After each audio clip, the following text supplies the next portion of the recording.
अथ श्रीमहालक्ष्मी स्तुतिः। आदिलक्ष्मि नमस्तेस्तु परब्रह्मस्वरूपिणी।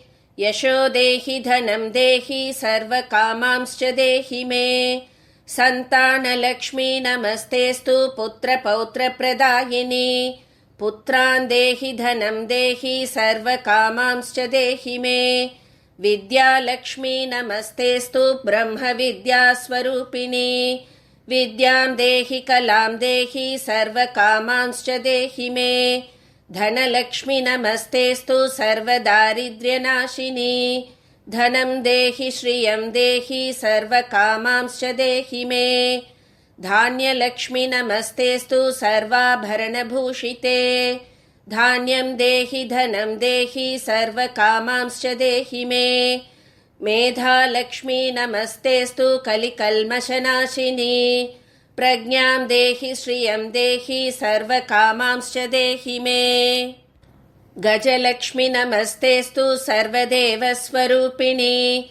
अश्वांश्च गोकुलं देहि सर्वकामांश्च देहि मे।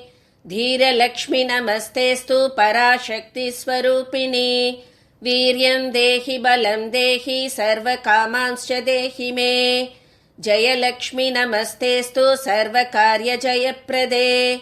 जयं देहि शुभं देहि सर्वकामांश्च देहि मे। भाग्यलक्ष्मी नमस्तेस्तु सौमङ्गल्यविवर्धिनी।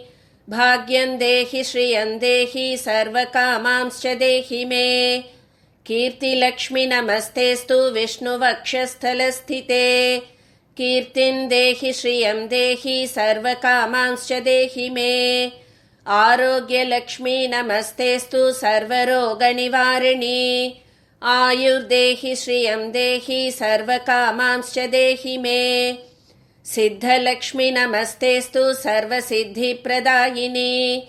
सिद्धिं देहि श्रियं देहि सर्वकामांश्च देहि मे। सौन्दर्यलक्ष्मी नमस्तेस्तु सर्वालङ्कारशोभिते। रूपं देहि श्रियं देहि सर्वकामांश्च देहि मे। साम्राज्यलक्ष्मी नमस्तेस्तु भुक्तिमुक्तिप्रदायिनी। मोक्षं देहि श्रियं देहि सर्वकामांश्च देहि मे। मङ्गले मङ्गलाधारे माङ्गल्ये मङ्गलप्रदे। मङ्गलार्थं मङ्गलेशि माङ्गल्यं देहि मे सदा।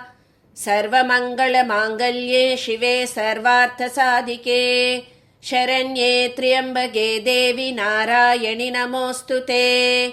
शुभं भवतु कल्याणि आयुरारोग्यसम्पदाम्। मम शत्रुविनाशाय दीपज्योति नमोऽस्तुते।